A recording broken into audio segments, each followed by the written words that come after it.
देवेंद्रजी फडणवीस यांचा सत्कार करण्यात येत आहे। त्यानंतर मनसेच्या वतीने सुद्धा आदरणीय देवेंद्रजी फडणवीस यांचाही सत्कार करण्यात येत आहे।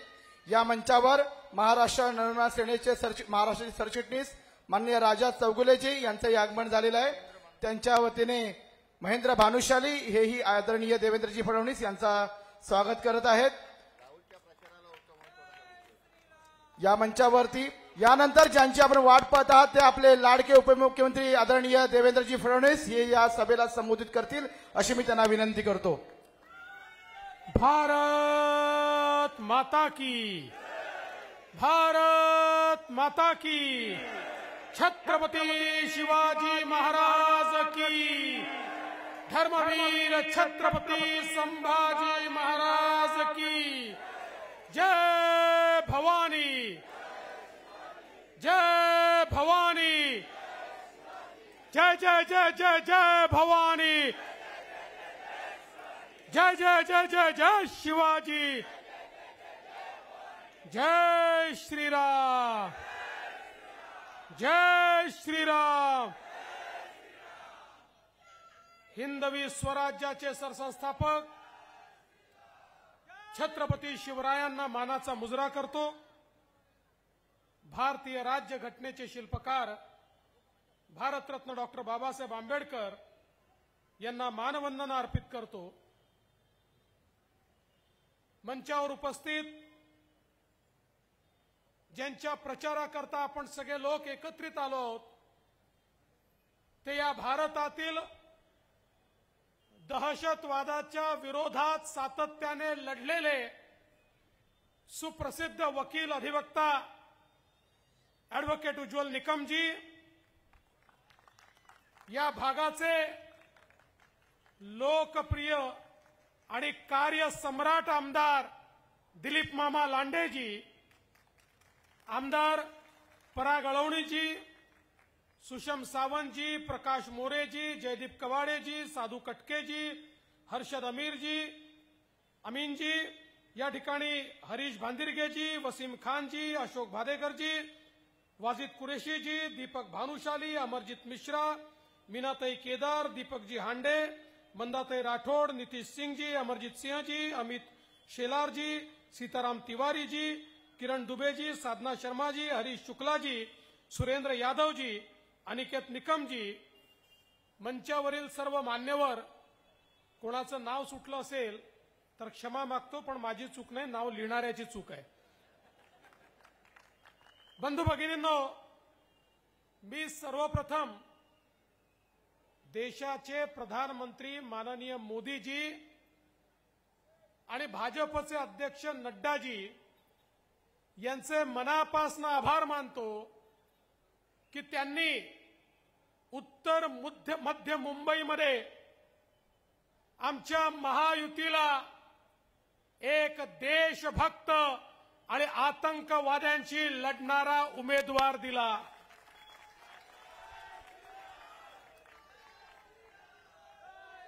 बंधू भगिनींनो, आठवा तो हल्ला 26/11/2008 चा 10 आतंकवादी मुंबईमध्ये येतात आणि संपूर्ण मुंबईला आणि भारताला हलवून टाकतात। 10 आतंकवादी येतात आणि या ठिकाणी बॉम्बस्फोट करतात, निरपराध लोकांना मारून टाकतात। आठवा तो काळ ज्यावेळी कसाब सारखा एक आतंकवादी आमच्या करकरे साहेबांना, कामटे साहेबांना, साळसकरांना, आमच्या तुकाराम ओंबळेंना त्या ठिकाणी शहीद करून टाकतो आणि आमचं सरकार देशातलं आणि मुंबईतलं त्या ठिकाणी मूग गिळून बसतं। आठवा तो काळ। बंधू भगिनींनो, आज याकरता या सगळ्या गोष्टी सांगाव्या लागतायत की उज्ज्वल निकम यांना उमेदवारी दिल्यानंतर पुन्हा एकदा काँग्रेसने आपला फणा बाहेर काढला आणि शहीद करकरेंच्या शहादतवर त्या ठिकाणी प्रश्नचिन्ह उभं केलं। विचार करा, ज्या व्यक्तीने तुमच्या आमच्या करता त्या ठिकाणी आपला जीव दिला, ज्यांनी आपल्या देहाचं बलिदान केलं, त्या शहीदावर प्रश्नचिन्ह लावतायत. राजकारणामध्ये कुठली पातळी यांनी या ठिकाणी गाठली आहे. आणि मी उज्ज्वल निकम यांचं अभिनंदन करतो. हेच ते उज्ज्वल निकम होते. आज जी भाषा काँग्रेस वापरते तीच भाषा सुरुवातीला पाकिस्तान वापरत होतं. पाकिस्तान म्हणत होतं नाही त्या ठिकाणी अजमल कसाब हा बेकसूर आहे, त्यांनी काही केलं नाही आहे, त्यांनी गोळी मारली नाही आहे. पण उज्ज्वल निकम यांनी त्या ठिकाणी खटला लढवून अमेरिकेत जाऊन पाकिस्तानमध्ये जाऊन सगळ्या प्रकारचे पुरावे आणले. ते पुरावे न्यायालयासमोर दिले आणि न्यायालयाने निर्णय दिला हा कसाब जो कसाब नाही कसाई आहे याला त्या ठिकाणी फासावर लटकवलं पाहिजे. आज भारताच्या शत्रूला या आतंकवाद्याला फाशी झाली ती उज्ज्वल निकम यांच्यामुळे झाली. आणि म्हणून अशा प्रकारचा देशभक्त आज आपल्याला मिळालेला आहे. पण बंधू भगिनींनो, माझा तुम्हाला सवाल आहे, कसा आमचा देश होता? या देशामध्ये आतंकवादी यायचे, या ठिकाणी बॉम्बस्फोट करायचे. आमचं सरकार केवळ त्यांचा निषेध करायचं. त्यावेळेचं काँग्रेसचं सरकार, मनमोहन सिंगाचं सरकार काय केलं त्यांनी 2008 साली? केवळ पाकिस्तानचा निषेध केला. बंधू भगिनींनो, ते पुन्हा आले, त्यांनी पुन्हा पुण्याला बॉम्बस्फोट केला. मग यांनी तीव्र निषेध केला. मग त्यांनी मुंबईच्या ट्रेनमध्ये बॉम्बस्फोट केला. मग यांनी अतितीव्र निषेध केला. मग त्यांनी पुन्हा एकदा मुंबईमध्ये बॉम्बकांड केलं. मग आमचे प्रधानमंत्री अमेरिकेला गेले आणि अमेरिकेत जाऊन कागदपत्र दिले. म्हणाले बघा हा पुरावा, पाकिस्तान आमच्याकडे येऊन बॉम्बस्फोट करतो, जरा तुम्ही पाकिस्तानला रागवा. अरे 140 कोटीच्या देशाचा प्रधानमंत्री त्या ठिकाणी जाऊन सांगतो पाकिस्तानला रागवा. पण बंधू भगिनींनो, तुम्ही परिवर्तन बघा. मोदीजी या ठिकाणी आले, मोदीजी देशाचे प्रधानमंत्री झाले. या ठिकाणी आमच्या जवानांवर हल्ला झाला, आमच्या जवानांना उरीला शहीद केलं. पण या ठिकाणी देशामध्ये प्रधानमंत्री नरेंद्र मोदीजी होते. पाकिस्तानमध्ये घुसून त्या ठिकाणी एअर स्ट्राईक आणि सर्जिकल स्ट्राईक केला आणि आतंकवाद्यांना मारलं. 2019 नंतर या देशामध्ये बॉम्बस्फोट करण्याची हिम्मत पाकिस्तानच्या बापाची देखील झाली नाही. मजबूत नेतृत्व याला म्हटलं जातं. ही जर ताकद या ठिकाणी काँग्रेसच्या नेतृत्वाने दाखवली असती तर बंधू भगिनींनो, आज देशाची अवस्था अशी राहिली नसती. 2014 सालापर्यंत या ठिकाणी सातत्याने दहशतवादाचा मुकाबला आपण केला आणि त्या दहशतवादाच्या विरोधात लढणारा एक आमचा सीमेवरचा सैनिक होता, दुसरे आमचे पोलिसांचे जवान होते आणि तिसरा कोर्टामध्ये लढणारा आमचा उज्ज्वल निकम नावाचा एक सैनिक होता, ज्यांनी ही लढाई त्या ठिकाणी लढून दाखवली. बंधू भगिनींनो, मला या गोष्टीचं आश्चर्य वाटतं की या ठिकाणी हे काँग्रेसचे लोक तर बोलतातच, पण आमचे उद्धव ठाकरेही तोंड बंद करून बसलेले आहेत. मला त्यांना सवाल विचारायचा आहे, अरे काय होतं असं तू, काय झालं असं तू? अरे वेड्या, असा कसा वाया गेला असं तू? बोलायला तयार नाही आहेत. त्यांना चिंता तुमची नाही आहे, त्यांना चिंता काही मतांची आहे. त्यांना काही मुठभर मतांची चिंता आहे आणि म्हणून ते तोंड बंद करून या ठिकाणी बसलेले आहेत. पण बंधू भगिनींनो, आपलं एक पक्का आहे, या देशाच्या विरोधात जो जाईल त्याला सोडणार नाही, तो कोणी असला तरी सोडणार नाही. आणि म्हणून आज लक्षात घ्या, ही गल्लीची निवडणूक नाहीये, दिल्लीची निवडणूक आहे. देशाचा नेता निवडायचा आहे, गल्लीचा नेता निवडायचा नाहीये. आज देशामध्ये महाभारतासारखे 2 गट झाले आहेत. महाभारतामध्ये एकीकडे पांडवांची सेना होती, एकीकडे कौरवांची सेना होती. अनेक राजे पांडवांसोबत होते, अनेक राजे कौरवांसोबत होते. कौरवांची संख्या मोठी होती, पण त्या ठिकाणी विजय पांडवांचा झाला. तीच परिस्थिती आज आहे. एकीकडे विश्वगौरव विकास पुरुष नरेंद्र मोदीजींच्या नेतृत्वात आपली महायुती आहे. ज्या महायुतीमध्ये या ठिकाणी आमच्या एकनाथराव शिंदेजींच्या नेतृत्वात शिवसेना आहे, अजित पवारांच्या नेतृत्वात राष्ट्रवादी काँग्रेस आहे, राज ठाकरेंच्या नेतृत्वात मनसे आहे, आठवलेजींच्या नेतृत्वात त्या ठिकाणी रिपाई आहे, पिरिपा आहे, जनसुराज्य आहे. वेगवेगळ्या पक्षाच्या मिळून एक आपलं गठबंधन आहे, आपली महायुती आहे. आणि दुसरीकडे कौरवांकडे कोण आहे? त्या ठिकाणी राहुल गांधी आहेत. काय काय काय काय मी नाही म्हटलं, तुम्ही म्हटलं, मी नाही म्हटलं. आणि राहुल गांधींसोबत कोण आहे? राहुल गांधींसोबत त्या ठिकाणी उद्धव ठाकरे आहेत. राहुल गांधींसोबत त्या ठिकाणी पवार साहेब आहेत. 24 पक्षांचं त्यांनी एक खिचडी तयार केली आहे. पण माझा त्यांना एकच सवाल आहे, अरे आमच्या महायुतीत ठरलाय, आमचे नेते मोदीजी आहेत, आमचं सरकार आलं की उद्या देशाचे प्रधानमंत्री मोदीजी होणार आहेत. राहुल गांधी तुम्ही सांगा, तुमचे प्रधानमंत्री कोण होणार आहेत? तुम्हाला आश्चर्य सांगतो, हा प्रश्न विचारला त्यांना उत्तरच देता येईना. मग सकाळी 9 वाजता एक भोंगा वाजतो ना त्यांचा, माहिती आहे ना, तो एक उबाठाचा भोंगा, हा त्या पोपटलाल. त्या भोंग्याला कोणीतरी विचारलं, म्हणाले रे तुमच्याकडे तर पंतप्रधान पदाचा उमेदवारच ठरला नाही. तो म्हणाला आमच्याकडे खूप आहेत, आम्ही 5 वर्षात 5 पंतप्रधान बनवू. मी म्हटलं 5 बनवाल, पहिला कसा ठरवाल? मग माझ्या लक्षात आलं, हे काय करणार आहे, संगीत खुर्चीचा खेळ करणार आहे. अशी एक खुर्चीमध्ये ठेवतील, त्याच्या भोवती 24 नेते फिरतील, आणि संगीत बंद झाल्यावर जो पहिला नेता खुर्चीवर बसला तो पहिला पंतप्रधान, जो दुसरा बसला तो दुसरा पंतप्रधान. अरे पंतप्रधान पद आहे, घंटा खुर्चीचा खेळ आहे का? ही तुमची खासगी मालमत्ता आहे का?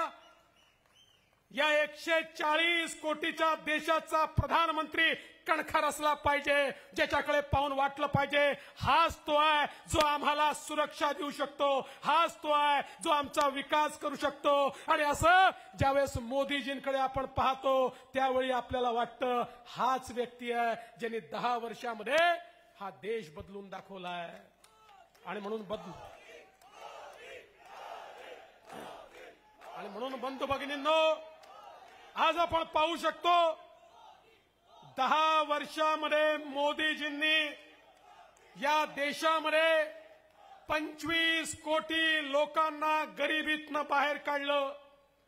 10 वर्षामध्ये 20 कोटी लोक जे झोपडीत राहत होते त्यांना मोदीजींनी पक्क घर दिलं. 50 कोटी लोक ज्यांच्या घरी चुली होत्या त्यांच्या घरी गॅस पोचवला. 55 कोटी लोक ज्यांच्या घरी शौचालय नव्हतं त्यांच्या घरी शौचालय गेलं. 60 कोटी लोक ज्यांच्या घरी पिण्याचं पाणी नळाच्या माध्यमातून जात नव्हतं त्यांच्या घरी पिण्याच्या पाण्याचा नळ दिला.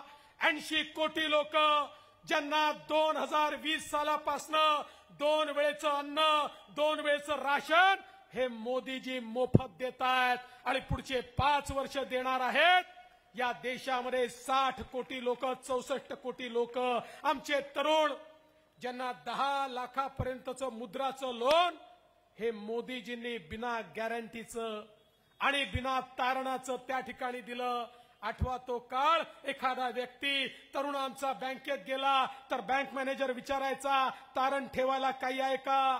तुमच्याकडे सरकारी कोणी तुमचा नातेवाईक सरकारी नोकरीत आहे का त्याची सही आणा, त्याला गॅरंटर करा, तर तुम्हाला लोन मिळेल. मोदीजींनी सांगितलं यांची गॅरंटी मी घेतो आणि 64 कोटी लोकांना आपल्या पायावर मोदीजींनी उभं केलं.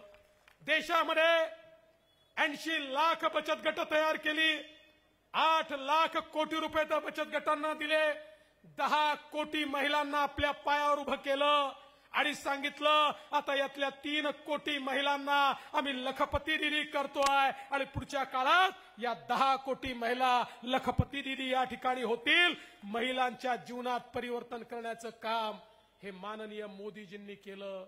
बंधू भगिनींनो, आज समाजातल्या प्रत्येक घटकाचा विचार मोदीजींनी केला. तुम्ही बघा, अनुसूचित जातीच्या आमच्या तरुणाई करता स्टँड अपची योजना आणली. या देशामध्ये लाखो अनुसूचित जातीचे उद्योजक मोदीजींनी तयार केले. आदिवासी समाजाकरता त्या ठिकाणी 24,000 कोटी रुपयाची योजना आणली आणि आमचे 12 बलुतेदार, पारंपरिक व्यावसायिक, मायक्रो ओबीसीचे लोक या सगळ्यांकरता 14,000 कोटीची योजना आणून त्यांचा पारंपरिक व्यवसाय वाढला पाहिजे. त्या ठिकाणी त्यांना मोठ्या प्रमाणात मदत मिळाली पाहिजे आणि त्यांनाही जगता आलं पाहिजे. हे मोदीजींनी या ठिकाणी करून दाखवलं. आज खऱ्या अर्थानं या देशामध्ये गरिबाचा मसीहा कोणी असेल तर त्याचं नाव नरेंद्र मोदी आहे. या काँग्रेस पक्षाने 60-65 वर्ष गरिबाच्या नावावर आपल्याला त्या ठिकाणी लुबाडलं. बंधू भगिनींनो, गरिबाच्या नावावर योजना तर यायच्या, पण त्या यांच्या घरामध्ये जायच्या, गरिबाचा पैसा हेच खायचे. अरे राजीव गांधींनी तर कबूल करून टाकलं होतं की मी दिल्लीहून 1 रुपया पाठवतो, गरिबाला 15 पैसे मिळतात, 85 पैसे भ्रष्टाचारात जातात. पण या देशामध्ये नरेंद्र मोदी नावाचा एक असा नेता झाला ज्यांनी सांगितलं 1 रुपया दिल्लीहून पाठवेल तर पूर्ण 1 रुपया शेवटच्या माणसाकडे पोचवेल, कोणाला 1 पैसा खाऊ देणार नाही. आणि म्हणून आज आपला देश आपल्याला बदलताना दिसतोय. आज मुंबई इतक्या मोठ्या प्रमाणात बदलली.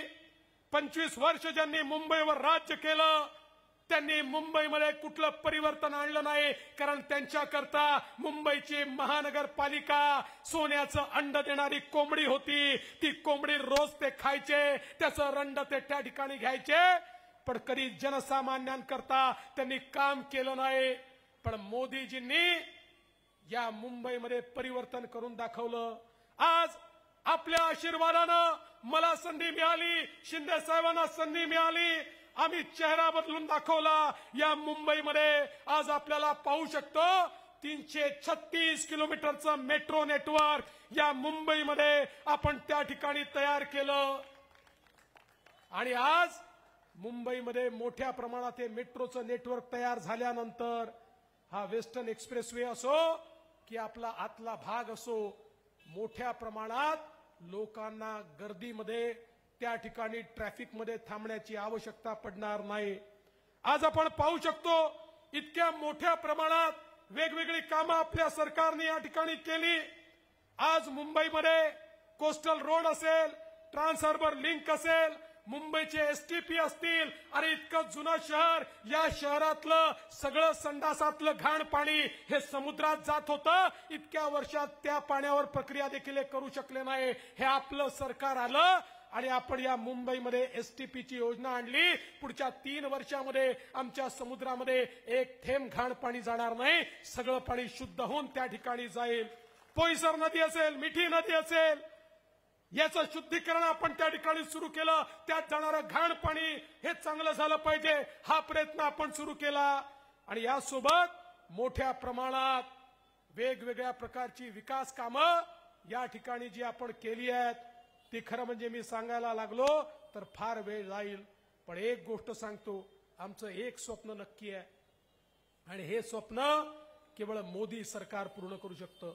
आणि ते स्वप्न आहे या मुंबईच्या झोपडपट्टीमध्ये राहणाऱ्या प्रत्येक व्यक्तीला पक्क घर आम्हाला द्यायचं आहे, त्याच्या जीवनात परिवर्तन घडवायचं आहे. अरे इतके वर्ष हे लोक धारावीचं काही करू शकले नाही, आम्ही करून दाखवलं. लवकरच धारावीच्या प्रत्येक झोपडपट्टी धारकाला त्याचं पक्क घर मिळेल. एअरपोर्टच्या आजूबाजूच्या जमिनीवर जे लोक बसलेले आहेत त्यांना त्याच ठिकाणी त्यांचं पक्क घर मिळेल. आणि एवढंच नाही तर या मुंबईतल्या प्रत्येक झोपडपट्टी धारकाला त्याचं स्वप्नातलं हक्काचं घर हे आम्ही मिळवून देणारच. कारण मोदी है तो मोदी है तो मुमकिन है, हमारे साथ मोदी जी है. आणि म्हणून हे परिवर्तन आम्ही करणार आहोत. बंधू भगिनींनो, मी तुम्हाला एवढीच विनंती करण्याकरता आलो आहे. अरे ही साधी निवडणूक नाही आहे, ही देशाची निवडणूक आहे. ज्यांना नेता नाही आहे, ज्यांना नीती नाही आहे, ज्यांना नियत नाही आहे, असे सगळे लोक आपल्या समोर त्या ठिकाणी उभे आहेत.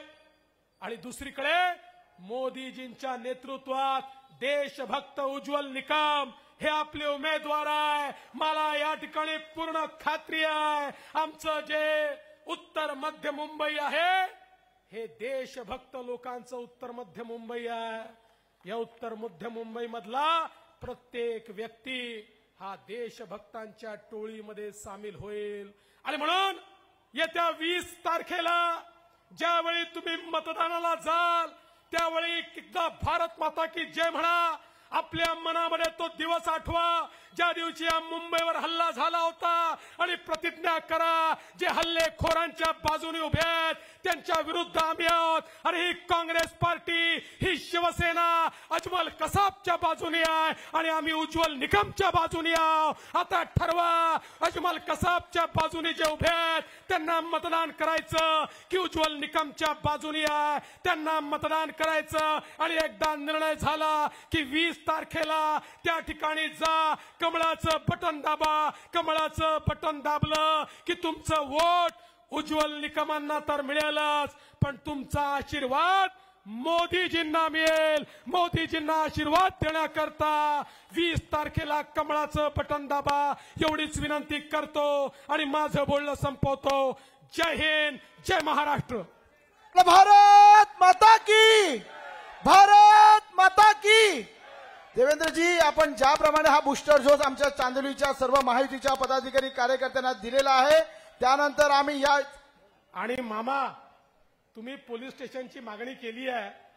मामा, मी तुमच्याकरता बेरर चेक आहे. तुम्ही जी मागणी कराल ती मंजूर. देवेंद्रजी, आप आगे